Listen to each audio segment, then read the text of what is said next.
Selamat siang pemirsa, bersama saya Nur Khalifah.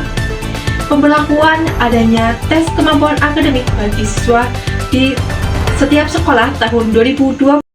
Penerapan tes kemampuan akademik atau TKA bagi siswa SMA SMK sederajat mulai November 2025 merupakan langkah strategis Kemendikbudristek untuk memetakan kompetensi akademik individu secara terstandar. Tanpa menjadi syarat kelulusan, TK ini dirancang sebagai alat evaluasi kualitas pembelajaran sekolah dan memacu perbaikan mutu pendidikan nasional. Pemirsa, saat ini saya bersama salah satu guru SMA Negeri 1 Baturaden. Halo Bapak, dengan Bapak siapa? Iya Mbak, dengan Bapak Khalif Pamuji. Baik, Bapak, saya di sini mau bertanya mengenai adanya pemberlakuan TKA di setiap sekolah ini. Nah, jadi apa tantangan utama yang dihadapi guru dalam mempersiapkan materi TKA ini? Iya Mbak. Ya, terima kasih.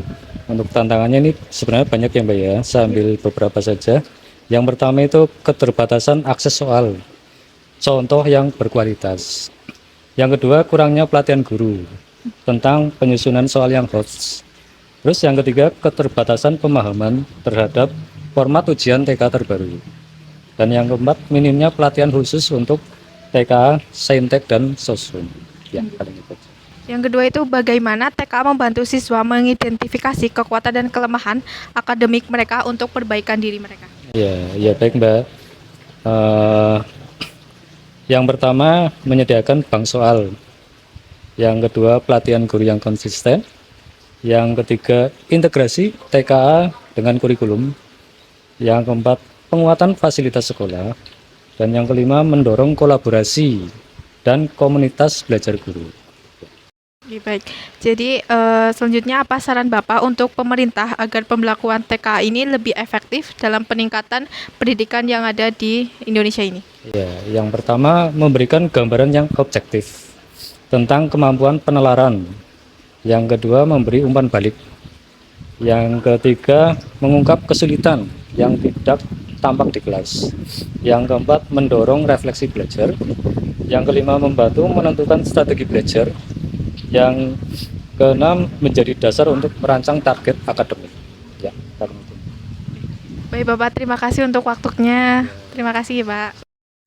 Baik pemirsa, saat ini saya bersama salah satu siswa kelas 12 SMA Negeri 1 Baturaden. Halo Kak, namanya siapa? Baik, nama saya Salih Ferdiansyah dari kelas 12 2 SMA Negeri 1 Baturaden. Baik, jadi di sini saya mau bertanya dengan Kak-nya mengenai program adanya pemberlakuan tes kemampuan akademik yang ada di setiap sekolah ini. Jadi strategi apa yang kamu gunakan untuk melatih high order thinking skill untuk menghadapi soal tes kemampuan akademik? Oke, jadi strategi saya itu bukan menghafal ya, karena menghafal itu susah diimplementasikan ketika di lapangan. Jadi strategi saya itu mengimplementasikan langsung. Jadi ketika materi itu jangan dibaca kok langsung terus untuk menghafal, tapi itu langsung diimplementasikan. Bagaimana cara kita berpola berpikir seperti itu. Baik, jadi kemudian apa kendala terbesar yang kamu hadapi saat mempersiapkan tes kemampuan akademik seperti beban belajar dengan adanya kurikulum merdeka ini? Paradoksnya ya, kurikulum merdeka itu tidak terasa merdeka kepada siswa. Karena apa? Yang pertama, tugas itu terlalu menumpuk. Yang kedua, kita harus belajar materi TKA. Dalam suatu ujian TKA itu tidak ada materi yang diajarkan di sekolah. Walaupun ada kisi-kisinya, tapi tidak keluar di TKA. Saya sudah mengalami sendiri bersama kelas 12 yang lain. Seperti itu di lapangan. Oke, apakah TK ini menambah stres belajarmu dan bagaimana kamu mengatasi hal tersebut? Oh ya, sering ya skor itu bisa membuat ya overthinking seperti itu ya, stres ya. Makanya stres itu mereda ketika menyadari bahwa nilai itu hanyalah sebuah angka, tapi kan potensi diri kita kan bisa digali untuk di semuanya seperti itu. Baik, bagaimana hasil TKA mempengaruhi peluangmu masuk PTN melalui jalur prestasi atau beasiswa?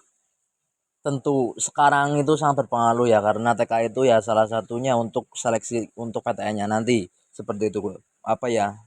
Ya satu pintu lah untuk validasi nilai kita seperti itu. Walaupun ya di lapangan sangat masih belum terstruktur secara menyeluruh ya. Makanya kita harus benahi bagaimana caranya ke depannya itu kita lebih terstruktur, tidak pragmatis dalam mengambil keputusan dalam ujian tes kemampuan akademik seperti itu. Baik, terima kasih atas waktunya ya Kak.